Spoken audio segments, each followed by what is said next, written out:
questions. Not when they first speak.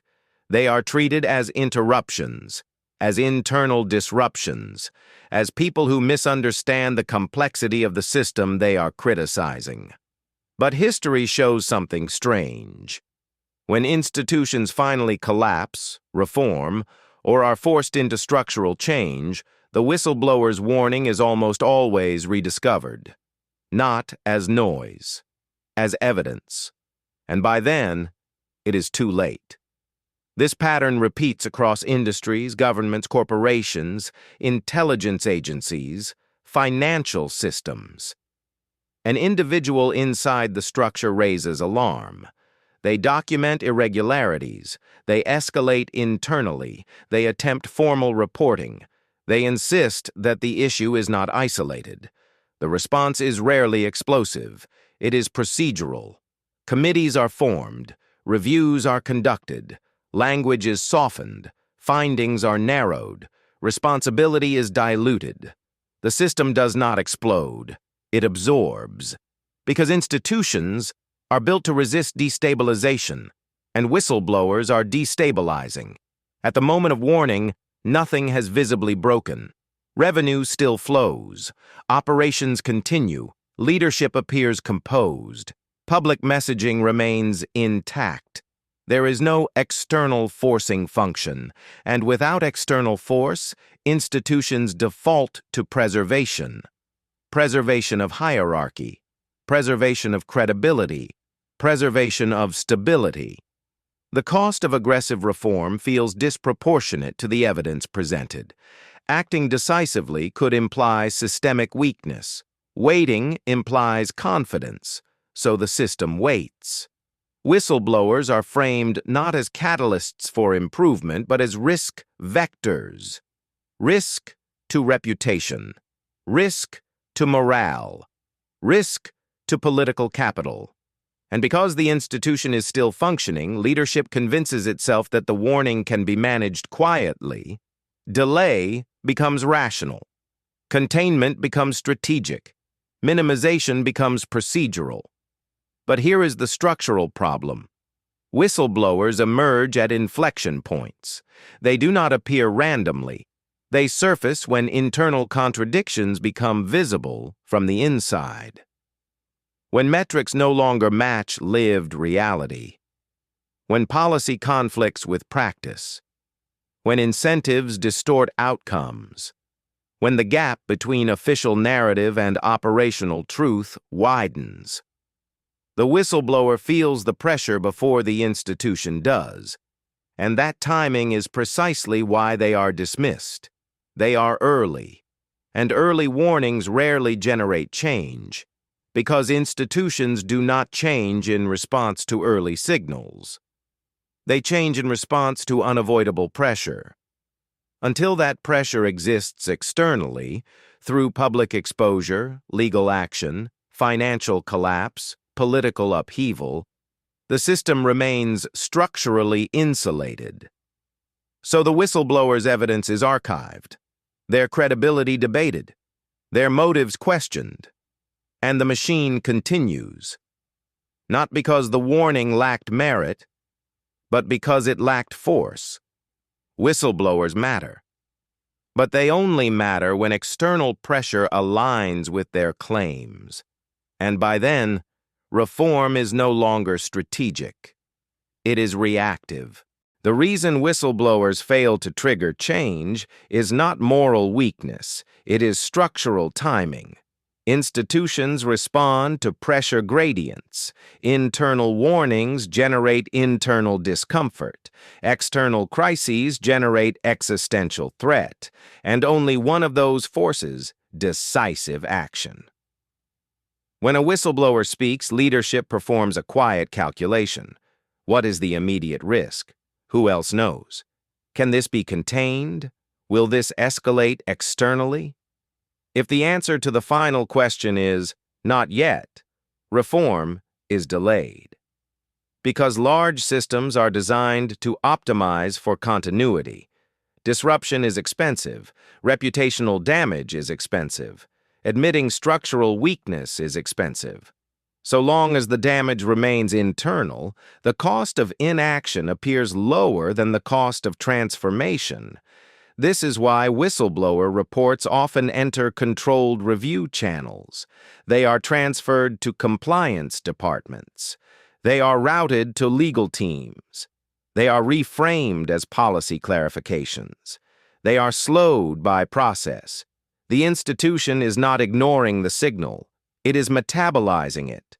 And metabolization reduces urgency. The sharper the accusation, the more carefully it is processed. The more systemic the claim, the narrower the review. Findings focus on procedural deviations. Recommendations focus on incremental adjustments.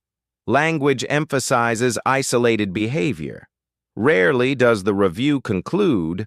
The structure itself incentivizes failure, because structural conclusions demand structural change, and structural change redistributes power.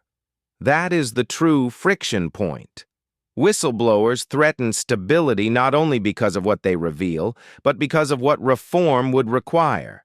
Budget reallocations, leadership turnover, policy reversals, public admission, loss of authority. These are not small moves. They are destabilizing. So unless external actors are applying pressure simultaneously, regulators, media, courts, political opposition, investors, leadership calculates that preservation remains viable. And preservation almost always wins. There's also a psychological dimension. Institutions are composed of people who have invested identity in the system's legitimacy. To accept the whistleblower's claim is to accept personal complicity, oversight failure, or strategic blindness. It is easier to doubt the messenger than to destabilize self-perception. So the whistleblower becomes an outlier, an exaggerator, a pessimist, a risk amplifier. Their credibility is not destroyed outright. It is slowly eroded. Performance reviews become strained. Colleagues distance themselves. Access to information narrows. Influence diminishes. Nothing dramatic occurs. The system remains intact. And because nothing dramatic occurs, leadership concludes that the threat was overstated. This reinforces a dangerous feedback loop. Early warnings that do not immediately produce collapse are treated as proof of institutional resilience. We investigated. We addressed it. We found no systemic issue. The absence of immediate disaster becomes validation. But what has actually occurred is delay. The underlying conditions remain.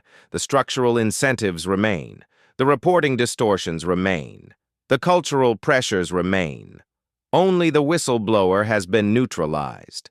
And so the clock continues until external force arrives, and when it does, the archived warning reemerges, not as speculation, as evidence that the system was told, that it knew, and that it chose continuity over correction. Whistleblowers only matter when alignment occurs, alignment between internal warning and external pressure. Alone, a whistleblower creates discomfort. Aligned with outside force, they create leverage. This is the turning point. Once regulators intervene, once journalists investigate, once lawsuits surface, once financial consequences appear, the internal calculation changes. The cost of denial exceeds the cost of reform. Now the archived report becomes relevant. Now the documented emails matter. Now the ignored memos are rediscovered. Now leadership claims to have taken the concerns seriously. But notice the sequence. The whistleblower did not create the reform. The external pressure did. The whistleblower simply becomes a reference point. Proof that the signal existed. Proof that the institution had forewarning. This is why whistleblowers so often become central figures after collapse. They are cited in hearings, quoted in investigative reports, elevated in public narrative.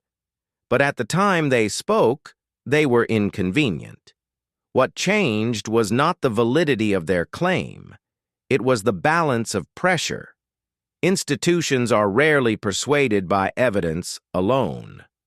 They are compelled by consequences. As long as the consequences remain theoretical, leadership has room to maneuver. Once consequences become material, financial loss, regulatory penalty, political exposure, public outrage, maneuvering space narrows. And narrow maneuvering space forces action. The tragedy is structural. By the time external force aligns with internal warning, the damage is no longer preventable. It is manageable at best. Losses have already accumulated. Trust has already eroded. Stakeholders have already disengaged. Reform under pressure is reactive reform. It seeks to restore confidence, not redesign incentives, which is why many post-crisis reforms feel cosmetic. Policies are rewritten, oversight committees expanded, public apologies delivered, but the underlying culture may remain unchanged. The whistleblower mattered, but not when it would have been cheapest to listen. Only when ignoring them became impossible. The reason whistleblowers only matter too late is not because institutions are incapable of listening. It is because institutions do not change in response to warnings. They change in response to threat. Internal alarms generate discussion. External consequences generate action. This is the structural rule. When a whistleblower speaks early, the system still believes it has time. Time to review. Time to contextualize. Time to manage optics. Time to wait. And waiting is powerful, because if collapse does not arrive immediately, leadership feels validated. The absence of disaster becomes evidence of control.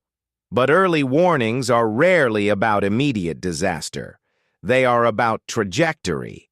They identify accelerating risk, distorted incentives, suppressed reporting, cultural blind spots. These are slow-moving forces. They do not explode overnight, and because they move slowly, they are easy to discount, until an external shock compresses time. Regulatory scrutiny, public exposure, market loss, political intervention. Shock eliminates the illusion of control. Now trajectory becomes visible. Now accumulated delay becomes obvious. Now the whistleblower's timeline makes sense. But by this point, the institution is no longer choosing reform. It is choosing survival. That distinction matters. Reform chosen early is strategic. Reform forced late is defensive. Strategic reform redesigns incentives. Defensive reform protects reputation. And reputation repair is not the same as structural correction. This is why whistleblowers often feel vindicated but not satisfied. Their warnings are acknowledged, but the response is narrower than the problem. Because once pressure becomes external, leadership's primary objective shifts. It is no longer, how do we fix this? It becomes, how do we contain this? And containment is always reactive. The deeper lesson is uncomfortable. If institutions rewarded early instability instead of punishing it, whistleblowers would not be disruptive. They would be integrated. But stability is prized, and stability suppresses early signals. So the system continues to rely on crisis as its primary engine of change. Whistleblowers speak at the edge of failure. Institutions move at the edge of consequence, and consequence always arrives later. Which is why, when collapse finally forces reform, the record shows the warning was there. It was specific. It was documented. It was early. It simply lacked force.